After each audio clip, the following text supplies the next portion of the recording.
আশ্বিনের শারদ প্রাতে বেজে উঠল আলোর বেনু। আজ মহালয়া, পিতৃপক্ষের অবসান, দেবীপক্ষের সূচনা। মহালয়া উপলক্ষে কলকাতা এবং হাওড়ার বিভিন্ন ঘাটে পিতৃপুরুষের উদ্দেশ্যে চলছে তর্পণ।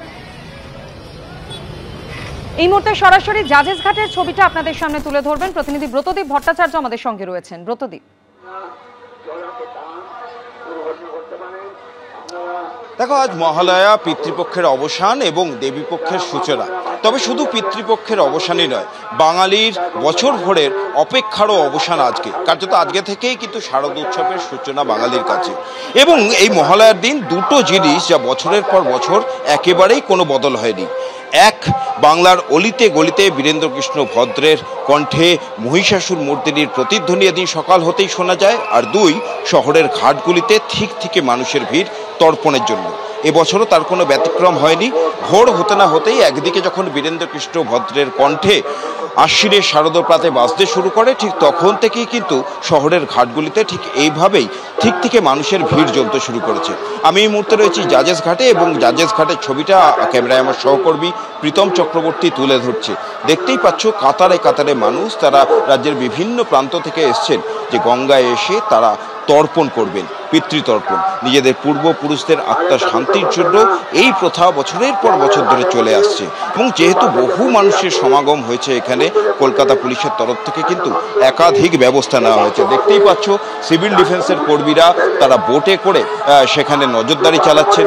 কলকাতা পুলিশের আলাদা বোট রয়েছে এবং একই সঙ্গে গঙ্গার ঘাটে সেখানে কিন্তু একটা বিপদ সীমার সংকেতও দিয়ে দেওয়া হয়েছে, দড়ি দিয়ে দেওয়া হয়েছে, যাতে সেই দড়ির পাড়ে কোনো পুণ্যার্থী তারা যাতে সেই পাড়ে না যান, কারণ সেইখানে কিন্তু জলের গভীরতা অনেক।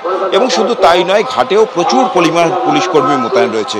কলকাতা পুলিশের একজন আধিকারিক রয়েছেন আমার সঙ্গে, একটু তার সঙ্গে একটু কথা বলবো। কি কি ব্যবস্থা, মূলত প্রচুর মানুষ তো আজকে সকাল থেকে এখানে সমাগম হচ্ছে।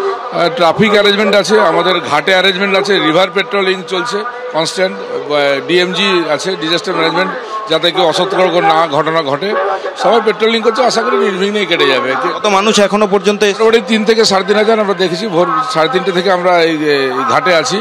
ঠিক ভোর 5টার পরে আস্তে আস্তে লোক বাড়লো। একটা সময় খুব পিক ছিল, এখন আস্তে আস্তে করে ঘাট ছাড়ছে, মানুষ পিসফুলি যাচ্ছে। কিছুক্ষণ পর তো জোয়ার আসবে, সেই সময় কি আলাদা কোনো ব্যবস্থা? কনস্ট্যান্ট মাইকিং চলছে, ডিজাস্টার ম্যানেজমেন্ট ওরাও মাইকিং করছে। প্রচুর মানুষ ভিড় জমাচ্ছেন তর্পণ করার উদ্দেশ্যে। অন্যদিকে কোনো রকম অপ্রীতিকর পরিস্থিতি এড়াতে, দুর্ঘটনা এড়াতে আর পুলিশের তরফ থেকেও কিন্তু কড়া নিরাপত্তা ব্যবস্থা করা হয়েছে। অবশ্যই এই ছবির দিকে আমাদের নজর থাকবে আজ সারাদিনই। ব্রতদীপ, আপাতত ধন্যবাদ তোমায়।